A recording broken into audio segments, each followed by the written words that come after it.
This franchise is all about pain, so I've gone out and gotten myself a single shot of tequila, because tequila kicks my ass. Granted, tequila, one shot won't really hurt me, but, you know, it's the thought that counts. We're gonna hurt ourselves tonight.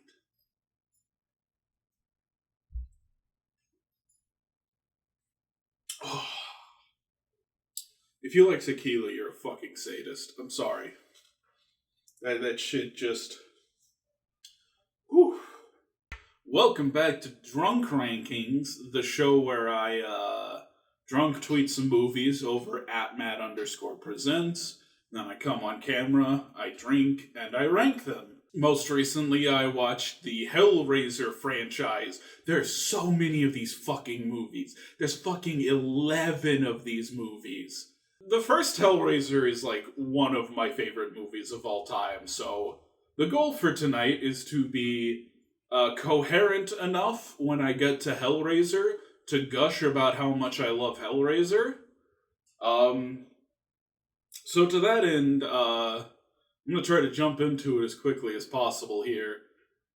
I don't actually know what channel this is going up on. I said I was going to start putting drunk rankings on my second channel, but mostly I think that was just down to, like, the Wrong Turn episode was kind of sloppy. I'm not super into the Wrong Turn episode. But otherwise, it is a show I kind of like. I would almost kind of like to keep it on the main channel. On the other hand, it is me talking about movies unscripted, which is mostly what the second channel's for. The second channel is just a lot of me talking about movies completely unscripted. So, we'll see. I don't know which channel this is up on.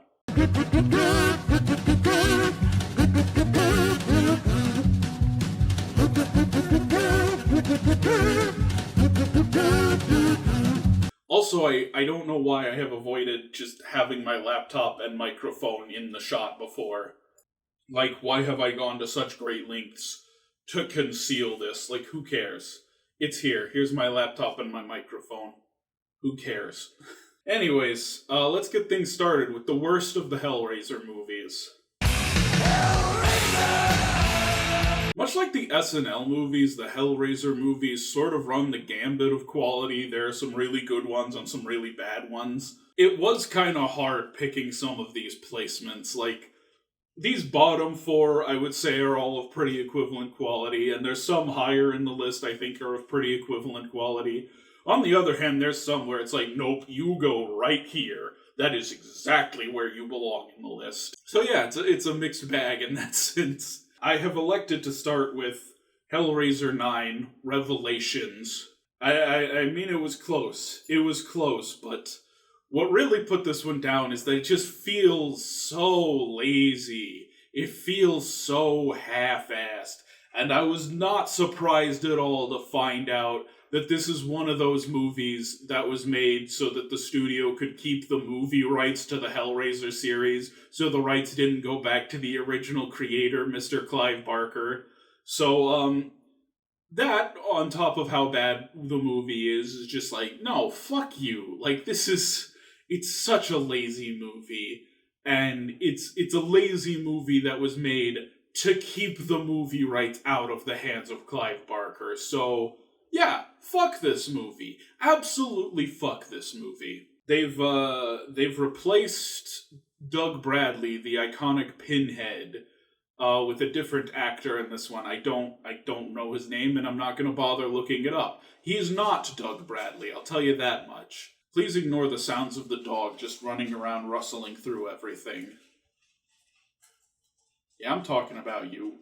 This new guy, this not Doug Bradley, he's got the voice down. He can do the voice, but he looks wrong. He looks absolutely wrong. He looks like the comedy relief character in a Disney Channel sitcom. That's what he looks like. Like, I swear, I saw this guy and I'm like, he was in a Disney Channel sitcom, right? He's one of those guys in the Disney Channel sitcom. He was on, like, Zeke and Luther or something. I recognize him.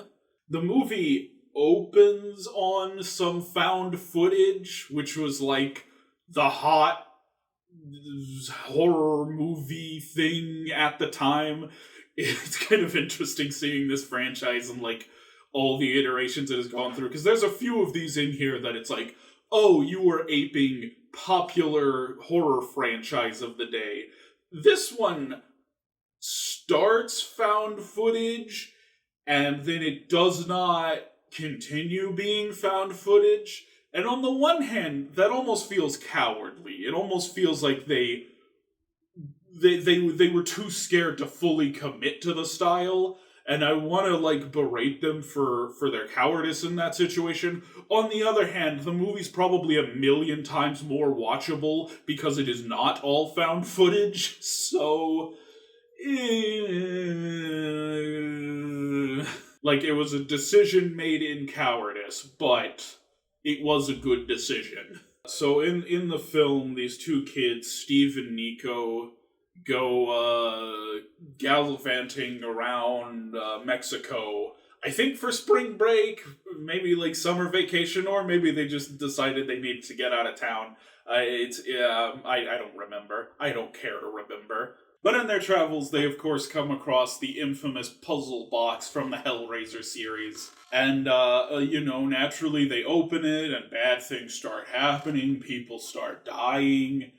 And, there's a twist in this movie that, like, I saw coming, and when I saw it coming, I'm like, God, I really hope they don't do that.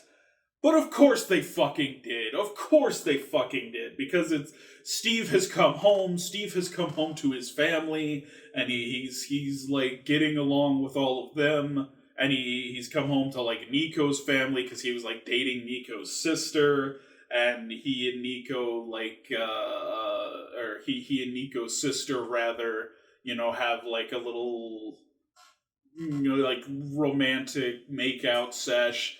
And of course, in the end, it turns out, well, it's actually Nico! Nico stole Steve's skin, just like Frank did with, Rory in the first movie. It's, like, so easy to see coming, but you're just so hopeful they don't do it, and then they fucking do, and you're like, God fucking damn it, of course you did. Of course you fucking did. Christ, what else happens in this movie? Does anything noteworthy happen in this movie otherwise? I mean, fake Pinhead is probably the standout here. Also, the like, half-assed attempt at found footage. Also a half-assed attempt at making a movie. That might even be giving them too much credit. This is, like, quarter-assed. This is the laziest Hellraiser movie. This is the Hellraiser movie they put the least amount of effort into. And for that, it's getting it's getting last place. That's what it's getting. It's getting fucking last place on this list. That's probably not a big shock. This does seem to be, like, the most widely disliked of the entire series.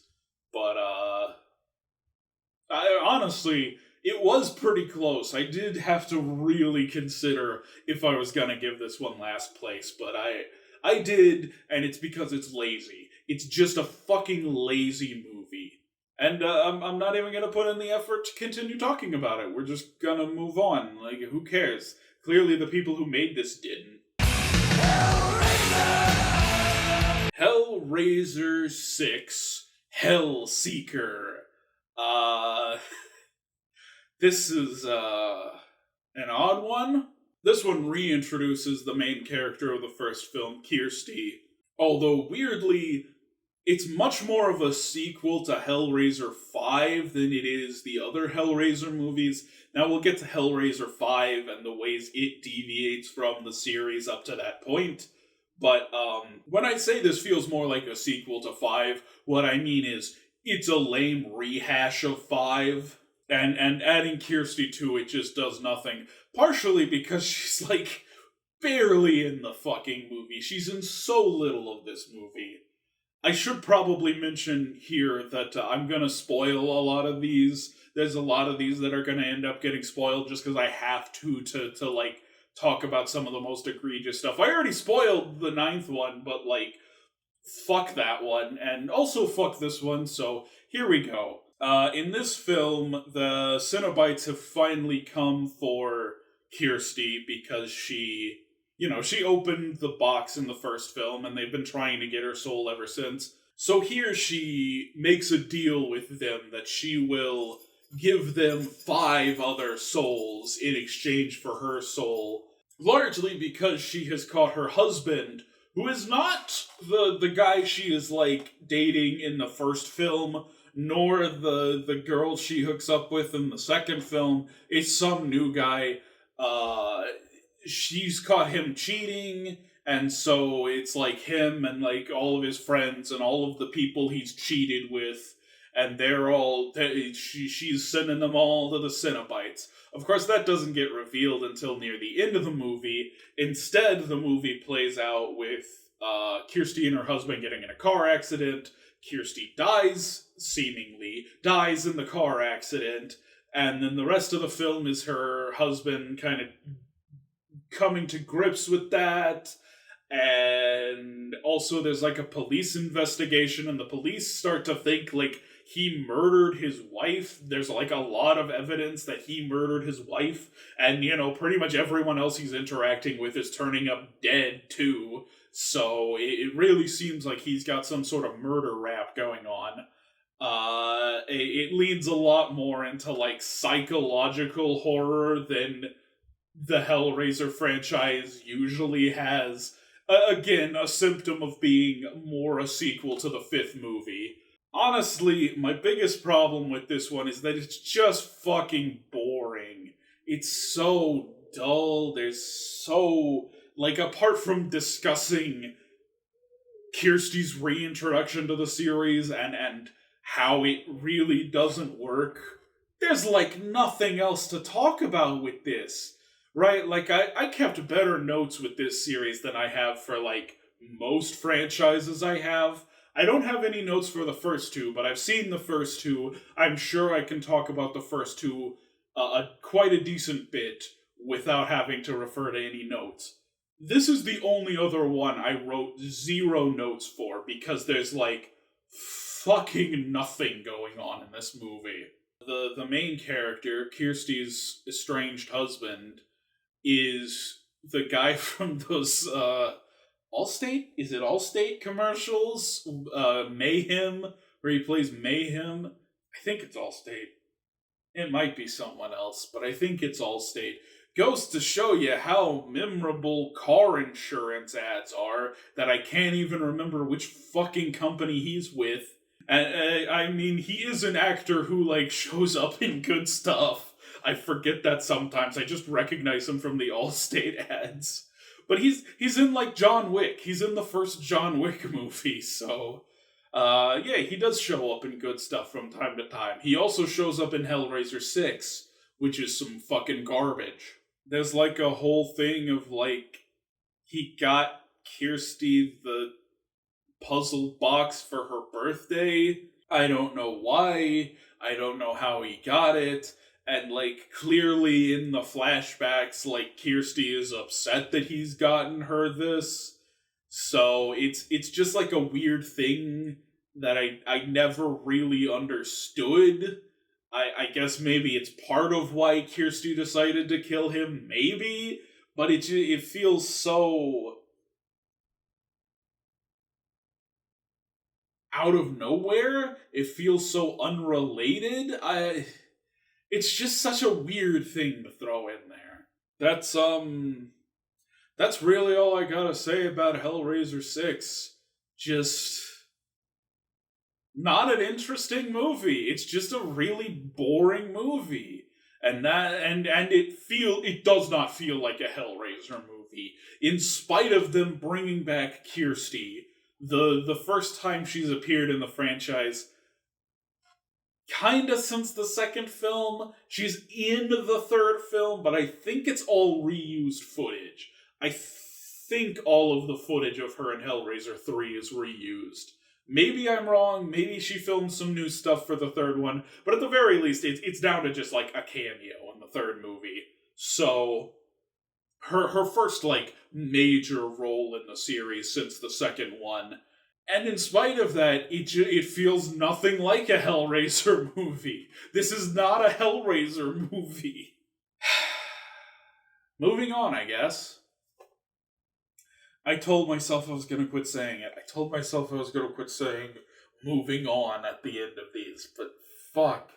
It's just. It's like such a convenient way to just transition to the next movie. I don't know how else to transition to the next movie. Hold on.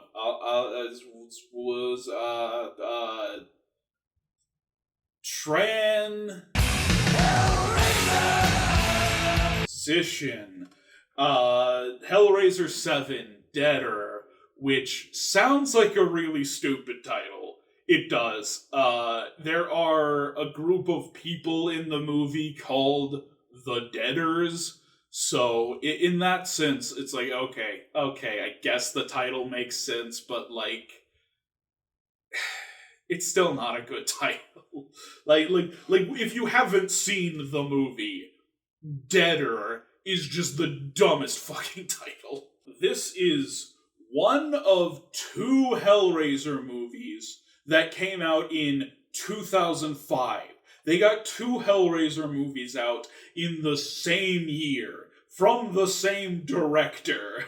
And it's the same director as Hellraiser 6. And spoilers, all 3 of his movies ended up right near the bottom. If it weren't for Revelation, all 3 of his films would be the lowest ranked in the series. It's weird that, like, people think of Hellraiser as this, like, 80s horror franchise, because the first movie came out in the 80s, as did the sequel, but then there were only 2 movies in the 90s. The bulk of the series actually came out in the 2000s.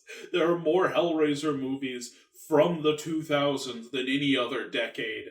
There are exactly as many Hellraiser movies from the year 2005 as there were in the 80s and in the 90s. There are 2 from the 80s, 2 from the 90s, and 2 from the year 2005.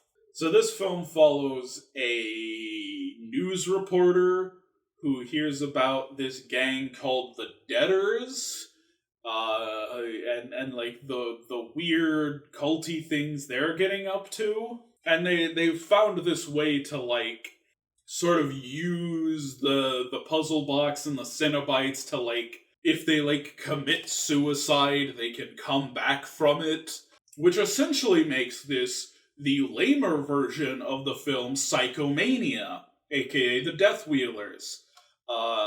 Unfortunately, that's a really obscure comparison to make. No one has seen Psychomania, which is a big disappointment. Psychomania is a really fun, really entertaining movie. Please, skip Hellraiser 7, watch Psychomania instead. So yeah, this journalist is, like, digging deeper into this story of, like, the Deaders and the things they are doing. There is a psychological horror edge to it, but this does very much feel like the series getting back to its roots, which is why it has gotten a higher placement than 6. Also, I just kind of like some of the Deaders, like, and some of the characters in this movie. Like, there's this dude who's running, like, a sex club out of the back of a New York City subway. It's ridiculous, but it's a lot of fun. It's really funny. I love those scenes with him specifically. And the psychological edge doesn't take away too much. It's rarely effective, but it's not as bad as it is in 6, right? Like, it doesn't drag down the movie. It doesn't make the movie just like this boring, unbearable slog like it does in 6. That being said, the cinematography in this movie fucking sucks. This movie has, like, some horrible fucking cinematography, right? Like, I was talking about, like, Hellraiser Revelations being, like, a half-assed found footage movie. This almost feels like it's supposed to be shot like a found footage movie. Like, just like the camera work is so shitty. It's like all handheld. It's just a really, really ugly movie. Really poorly shot movie. Terrible cinematography.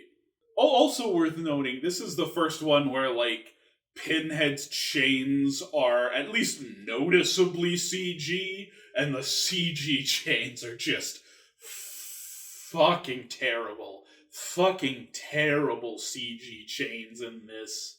Something that's quite funny is near the end, once Pinhead finally shows up and is like dealing with the leader of the debtors, this fuck. Fuck, I didn't write his name down. Hold on. Oh, his name's just group leader. He doesn't even have a fucking name. Would you look at that?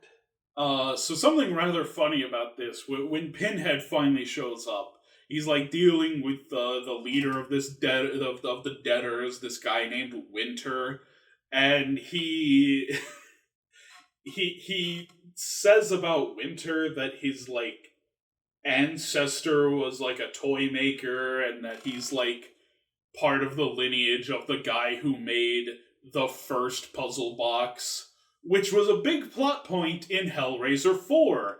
In Hellraiser 4, the descendant of the toy maker has like this young son. He's like probably 8, 9-ish in the movie, and Pinhead kidnaps him, and that's like a big thing in that movie. So the implication is that the villain of this movie is the kid from Hellraiser 4, which I think is quite funny. I don't know if they did that on purpose or not. Like, it's possible that's just like an element of the canon they decided to bring in for this one. Like, oh yeah, he's like the son of the creator of the original puzzle box. Or like the great grandson of the inventor of the puzzle box. But like, by just ignoring that Hellraiser 4 happened, they inadvertently imply that the villain of this movie is the kid from Hellraiser 4. So it's really funny that he technically kinda comes back. I don't know, maybe it's his brother. But oh no, wait, his dad dies in that movie. So yeah, it has to be him. It has to be the kid from Hellraiser 4. Unless it's like his cousin? He is at the very least related to the kid from Hellraiser 4. I choose to believe the villain of this movie is the kid from Hellraiser 4. That's just way funnier to me. Yeah, no, this one's more fun, more interesting than the sixth one, but not by like a whole lot. You know, it's good enough to rank one spot above, but not good enough to rank like significantly above, you know? You sure are watching this video on the internet. Haha, there's my transition to the next movie. So I want to be clear, my ranking for these, often I will put something that is more entertaining and more true to the series above stuff that is maybe objectively a better movie. You can see this in my Wrong Turn video. I put the Wrong Turn remake at the bottom of the list, partially because it's very boring. It's so much less interesting than any of the, like, genuine Wrong Turn movies. And also, it just feels so disconnected from the rest of the series. You're gonna see that at least twice on this list. Hellraiser 8 is arguably a worse movie than 6 and 7, but it's more entertaining, and it's a better Hellraiser movie, which is saying something because it's a pretty fucking bad Hellraiser movie. Hellraiser 8 is dumb. It's like really dumb. This is probably the dumbest Hellraiser movie. The plot of this is like Lance Henriksen has started this like online MMORPG? Question mark? This online game like based on the lore of the Cenobites and the puzzle box and all that, and he has this like event. It's like this big like Hell World party. Hell World is the name of the game that he has created. It's this big Hell World party, and all these teens whose like friend has just died show up, and the Cenobites are there, and one by one they knock off these kids. It's it's a lot more slashery than Hellraiser generally is. Also, like, they do this, like, weird editing thing where they'll, like, speed up and slow down the footage. It's something that's very prominent in the Saw movies. The Saw movies do that a lot.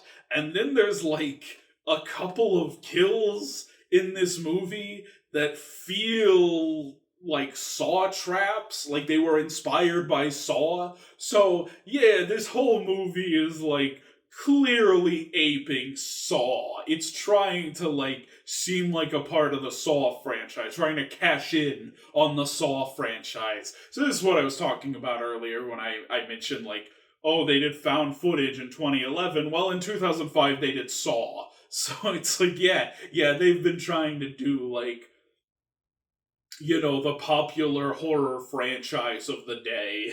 And then, of course, there's, like, the weird twist that, like, it borders on it was just a dream. It was all a drug hallucination. Lance Henriksen drugged all these kids, and they hallucinated seeing, like, the Cenobites and all of that stuff.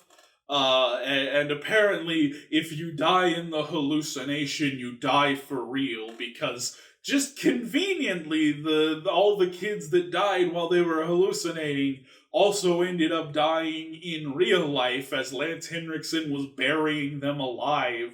And of course, it's like the big reveal. He was like the kid who killed himself over Hellworld's dad. So he made this whole thing as like a revenge plot.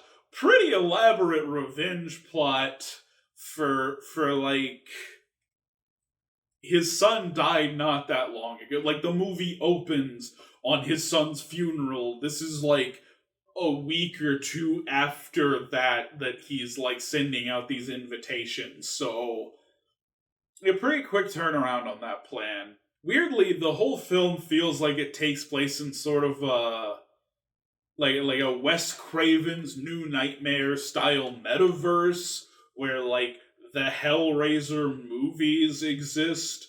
These kids are like fans of like this game based on Hellraiser. One of them has a Pinhead t-shirt, and it's like perfectly exactly his face on the shirt.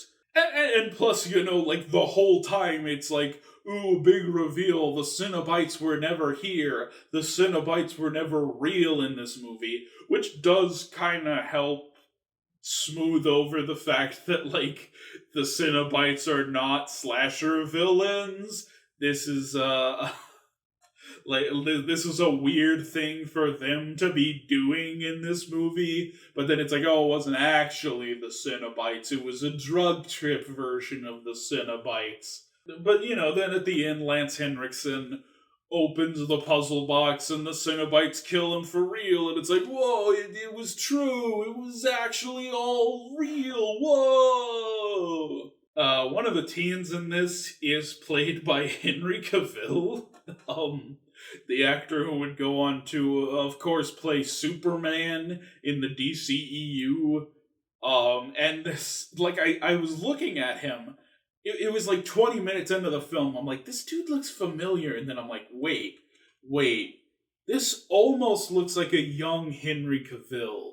And this would have been like long enough ago that he might have been that age. And I looked it up and I'm like, yep, it's Henry Cavill. I absolutely recognized him. So just one more actor to add to the pile of people who got their start in horror movie sequels.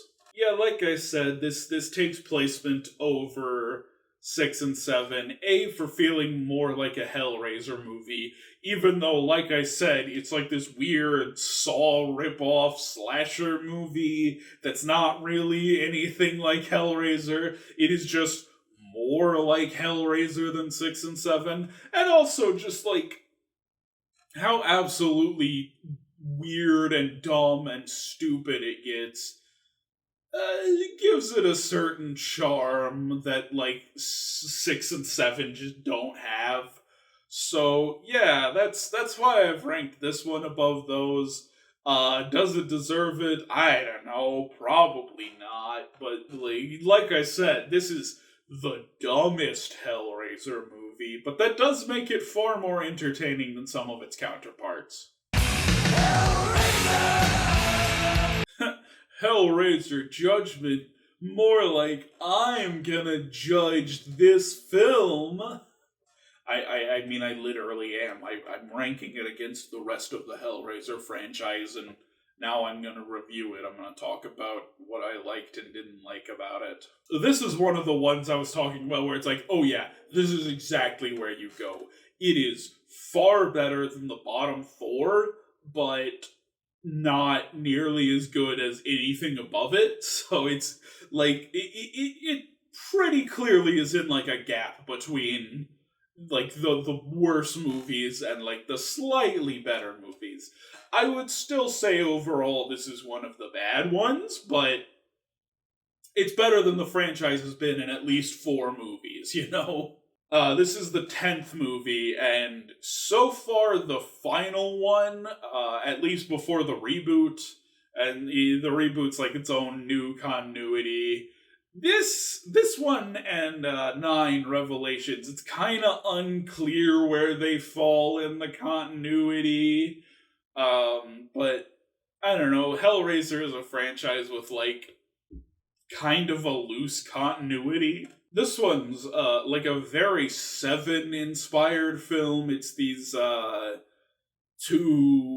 police officers, 2 detectives who are looking for this serial killer who is killing people based on like them breaking the 10 commandments. It's like revenge for not following the 10 commandments, which is very similar to 7, and it has like kind of a similar aesthetic to 7.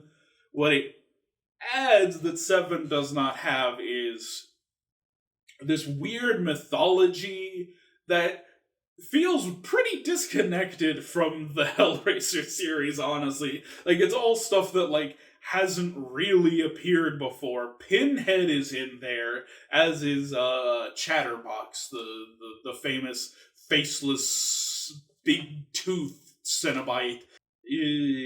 Chatterbox,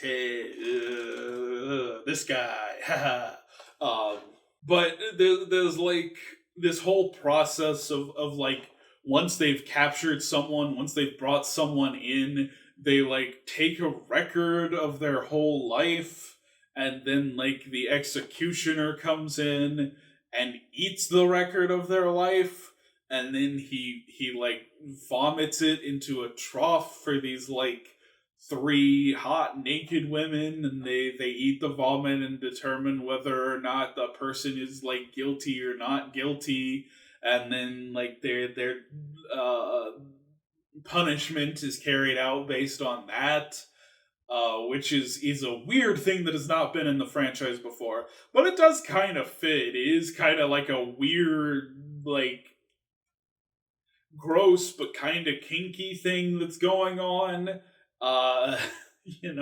Like someone's using the Hellraiser franchise to like make their fetish film, and it's like, fair enough, man. That's what Clive Barker was doing. Clive Barker had a brilliant story in there as well, but it is just a fetish film at least.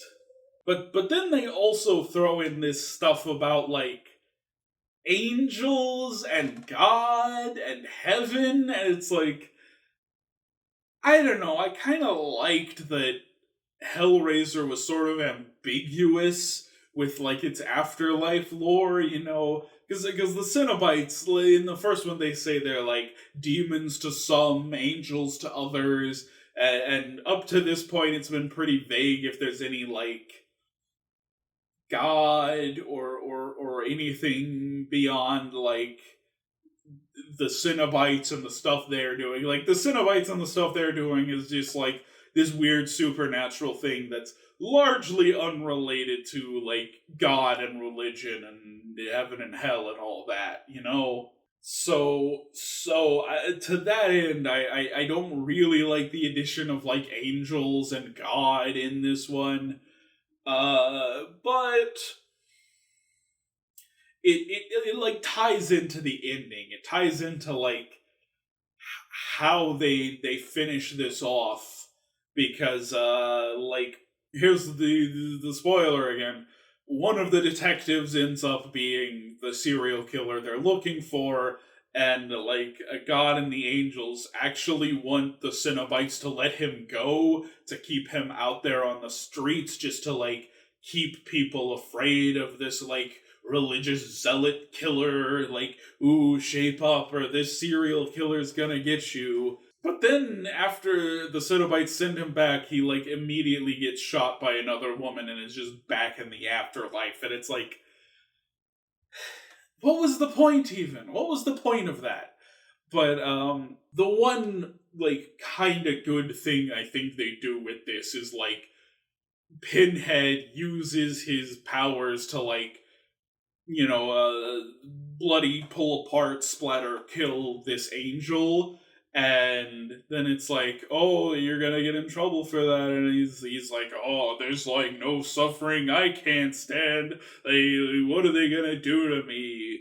And then, like, the final moments of the film, it's like he gets exiled from hell and has to go back to being a normal human, and you just see him, like, in this, like, homeless community, like, trying to, like, slice himself up, make himself Pinhead again, and he's just, like, out of his mind, super upset that he can't, you know, live in hell and be this great, horrible demon. And I don't know, I hate what they had to do to set that up, but it's an interesting way to end things off, especially since this is arguably the end of the franchise.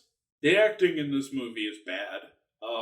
Mostly, like, the main cop dude who ends up being the bad guy, although there's some other pretty bad performances in this.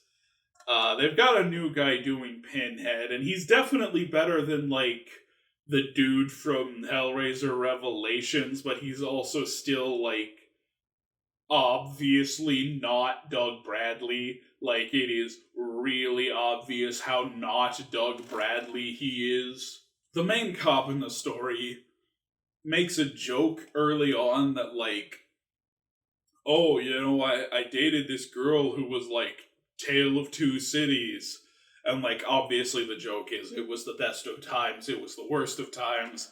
But then, you know, his brother partner is like, oh, I don't know what you mean. I've never read Tale of Two Cities. And he's like, well, read it sometime. You might like it. And, like, when he said that, I'm like, God, I hope there's not some, like, really on the nose best of times, worst of times reveal later in the movie.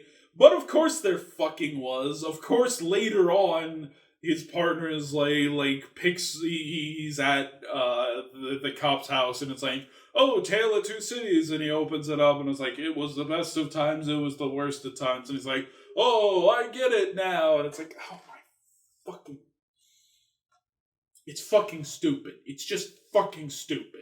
Yeah, no, again, this is emphatically one of the bad ones, but it is certainly a better one than the series has been in the previous 4 installments. Like, it's trying a lot harder, it's a lot more interesting, there is more going on that I care about. There are even a few good ideas that slip in there, but yeah, no, like, emphatically, this is still a bad one.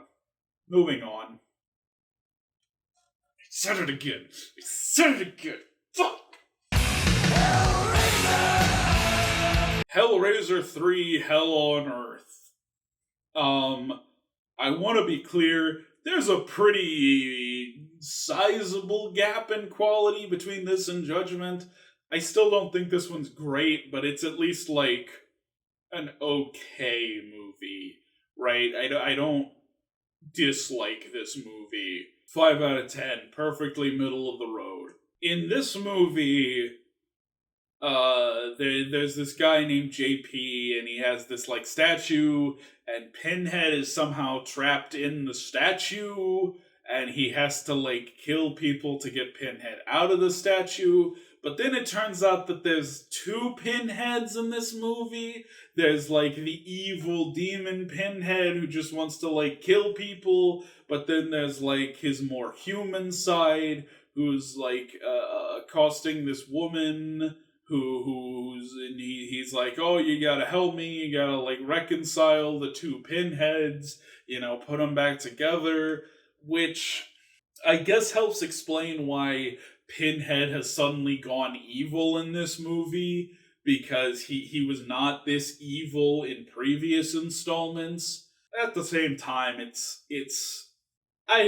feels like a really lame excuse to just have Pinhead doing evil things, because people think of Pinhead as like the villain of the Hellraiser movies, which is not totally accurate. It's not like he's a good guy either, but I don't know, he's like a vessel for like, you want this like ultimate experience of pain and pleasure. He's here to provide it for you. And so in a lot of ways, Pinhead, I think, is a pretty neutral character. He's not really evil. He is not just going to kill people wantonly. And this movie just sort of finds an excuse to make him kill wantonly. I do like JP. JP is a really goofy, really funny, over-the-top villain. I like him a lot. I honestly kind of wish he was in more of this movie. Another thing in this movie that made me laugh, like, Pinhead shows up to, like, this club, and, he's killing people left and right, but some of them he decides to turn into Cenobites, and he turns the DJ into this DJ Cenobite who, like, fires CDs out of his chest, and he has, like, all these CDs, like, stuck into his head, and I'm like, that's a really funny fucking Cenobite, man. It's like a really silly, really funny Cenobite design. That one made me laugh. I wish he had shown up in more. I wish he had shown up in more. This one's okay. It at least knows what it's doing. It knows what it's trying to do. It's not a fucking miserable experience like some of the other ones. And it's also not like really, really fucking stupid. It has some idea of what it is and what it wants to do. That doesn't make it good, but it does make it not as bad as some of the others. Hellraiser 4 Bloodlines. Interestingly, not the first movie we have covered in the Drunk Ranking series with the subtitle Bloodlines. There was a Wrong Turn movie called Bloodlines, and weirdly enough, it's the Wrong Turn movie that features Doug Bradley, the man who plays Pinhead. So this is the second movie we've covered with the subtitle Bloodlines that has Doug Bradley in it. It's also the fourth movie in a franchise that takes place in space. So like when this one starts and it's like in the future in space, I'm like, oh, are we gonna get like a Leprechaun 4 in space? Because I fucking loved Leprechaun 4 in space. And this one does a really poor job with that. Like the stuff in the future in space is almost more of like a Ruthie style framing device, where it's just this guy who's telling a story about the past. We spend like 5 minutes in the future, and then it cuts to like this 20-minute scene in like the distant past when the puzzle box is being invented, and I'm kind of like, why didn't you just open on this? This could have been like an opening flashback and then do the rest of it in space. But then the majority of the movie takes place in present day, which is to say the mid 90s. And that just feels like super lame to me. Like they wanted to do this, like, ooh, it's the future, it's in space thing. And then they just didn't commit to it. Like the space stuff doesn't come in until like the last 10-15 minutes. So that's kind of lame. Much like Hellraiser 8, I have ranked this above Hellraiser 3, which is maybe arguably a better movie, just because this one is A, more entertaining, and B, feels more like a Hellraiser movie, even where it's kind of dumb, it's kind of weird, it's kind of all over the place. It understands the Hellraiser franchise better than 3, but it doesn't understand itself. It doesn't know what it wants to be. It tries to be so many different things, and if it had just focused on like one, maybe even two of them, it would have been so much better, but it doesn't, and that kind of ruins the film. This is an Alan Smithy film, which, for those of you who are unaware, Alan Smithy is the name the Directors Guild of America uses for directors who want their names taken off of a movie. If you can, you have to prove that, like, the final product doesn't fully represent your directorial vision. So maybe there's like a more coherent version of Hellraiser 4 out there, and the director just like had his name taken off of it because, the studio fucked with it and they were the ones who made it this like incomprehensible mess of a film. But, it's still a movie that's trying to take place over 3 different time periods and spends most of its time on the most boring of those time periods. So I have a feeling that even a more coherent version of this film still would still not be very good, and would probably be less interesting. This movie is at least funny in how much of a mess it is.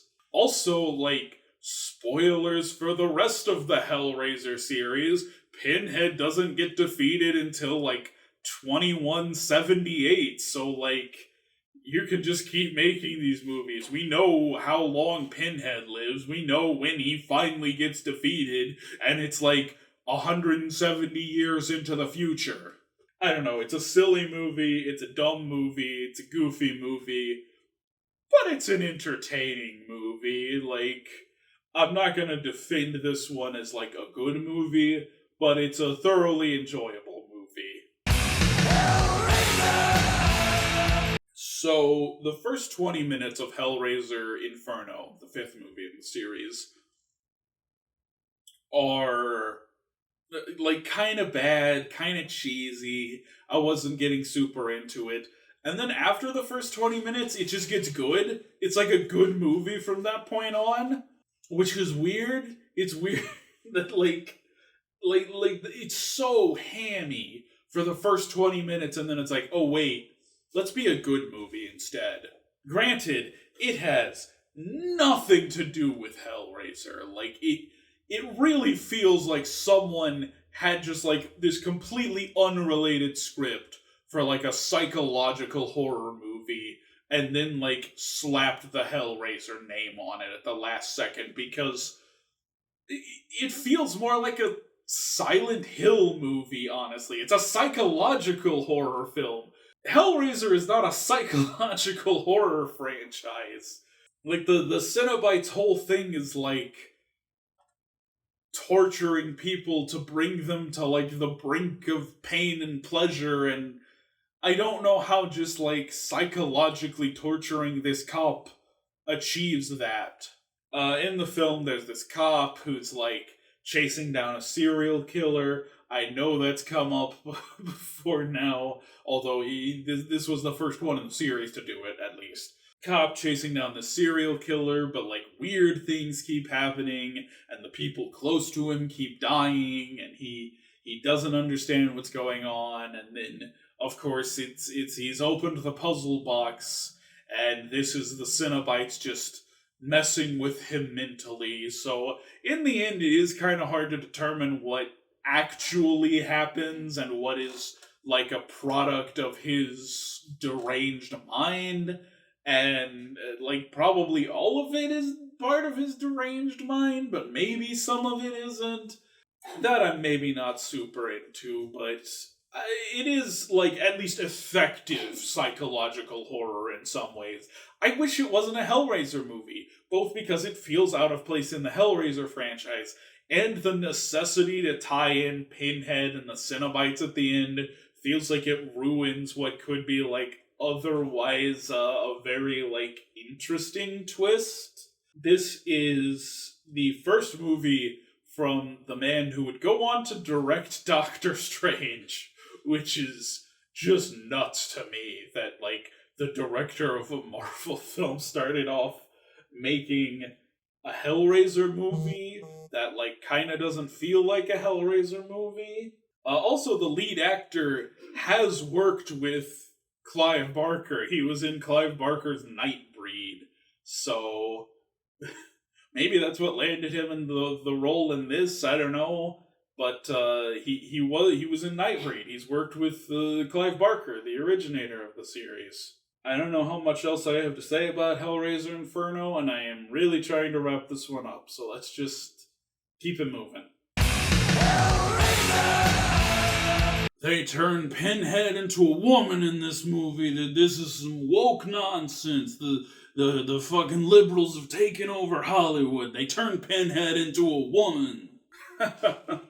Well, hold on there, clueless rage bait YouTuber. It's me, Smug Liberal. Did you know that in the original novel, The Hellbound Heart, the character that's described most closely to Pinhead is actually described as being distinctly a woman?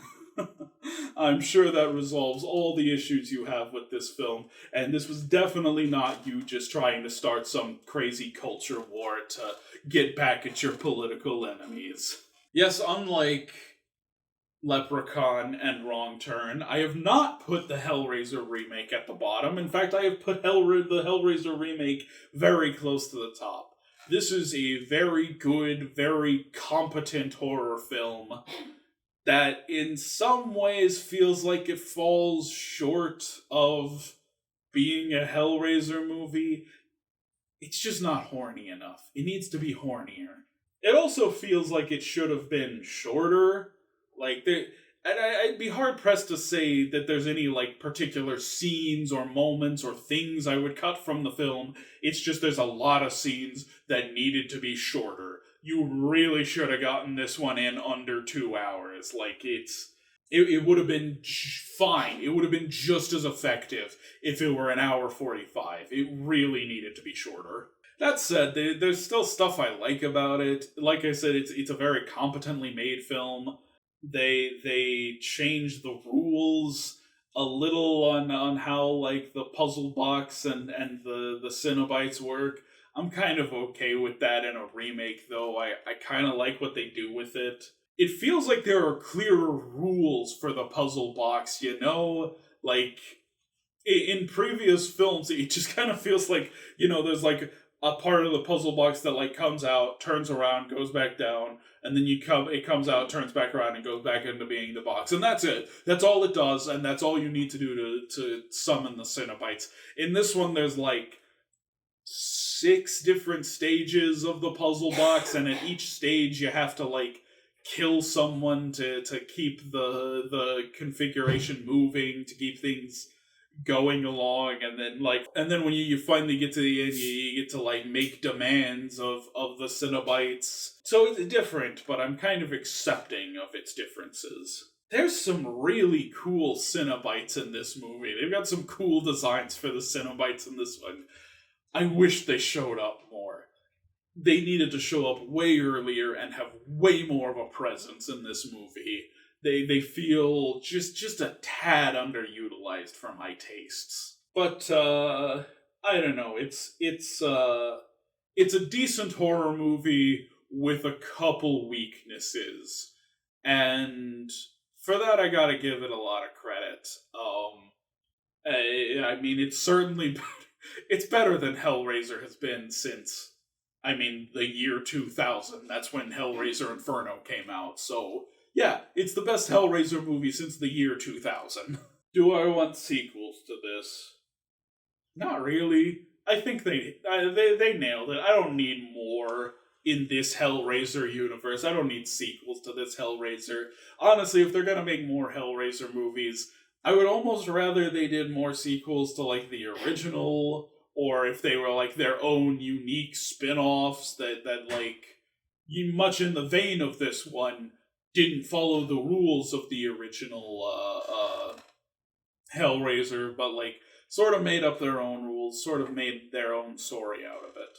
This movie has nothing to do with the fucking book. It's so vastly different from the book. But you know, female Pinhead. That's from the book.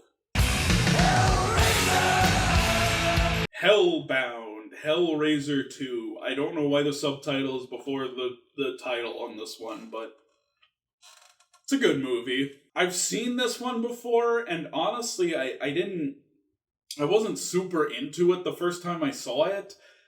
And I think that is entirely down to me just being disappointed with their depiction of hell. And that's still a problem I had with it on this rewatch. I think their version of hell is just super lame, super uninspired for this series that's just so crazy and wild and disgusting and fucked up. To just have hell be this boring concrete maze, I'm like, you could have done something so much more interesting with that. I expected so much more out of hell in the Hellraiser franchise. But I think I got really hung up on that the first time I watched this, because watching it again, this is a really good movie. This is a really entertaining, really freaky, really creepy, really kind of cerebral film.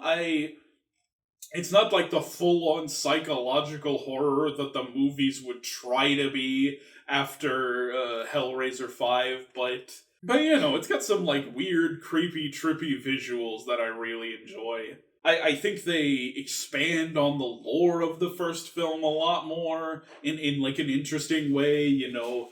This is the one that reveals that like Pinhead was a human, and they like reveal the process of becoming a Cenobite.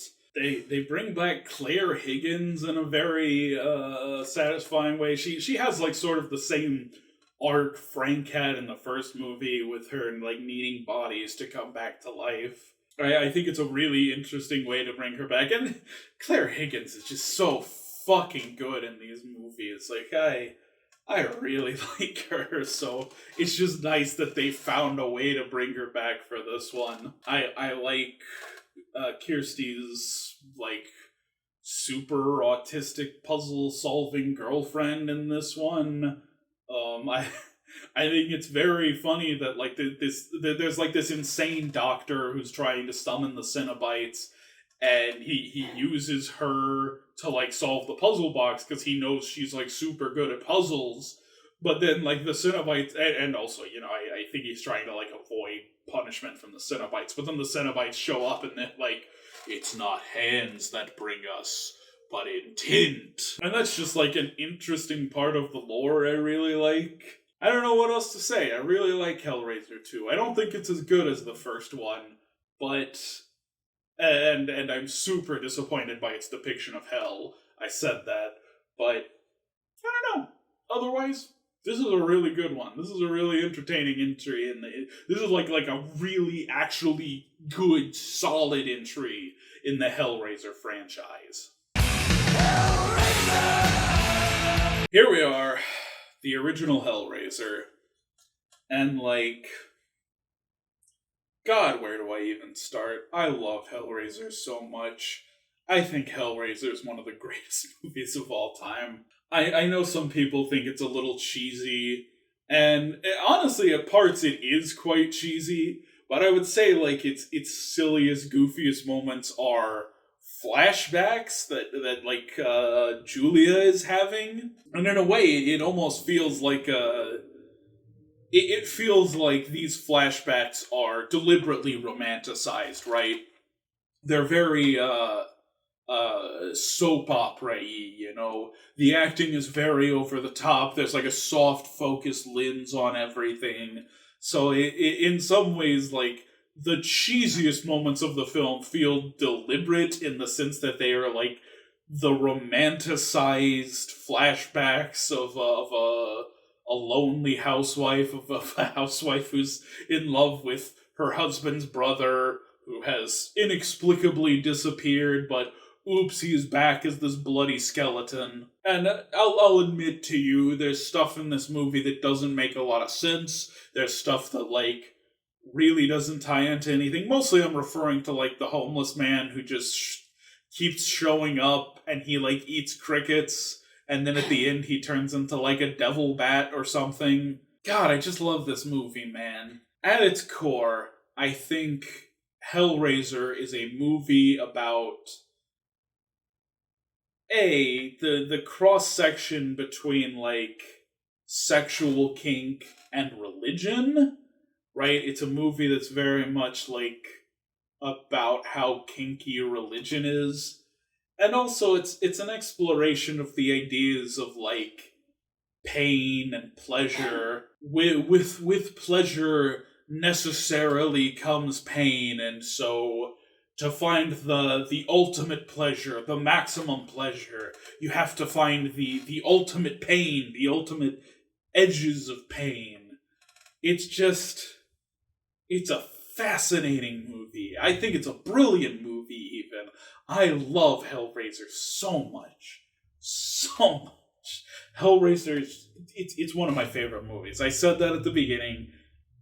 Hellraiser is just one of my favorite movies ever made. I love it so much. It's a film that balances good, effective, really filthy horror with, like, themes and ideas, with like, you know, kink and fetishes and religious commentary and ideas of, like,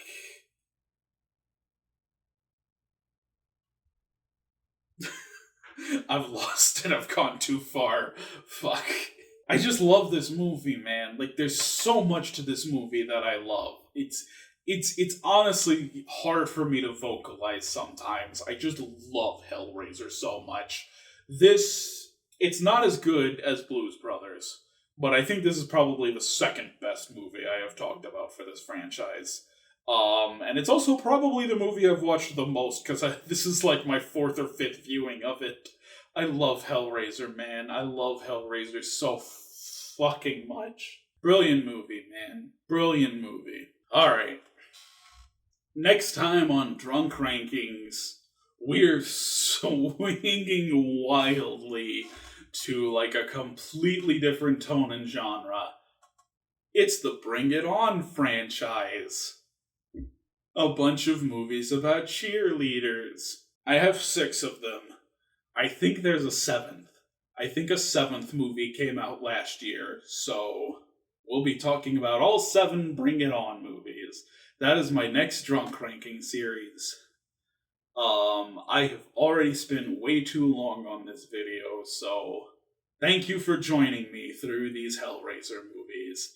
I will see you in the next one.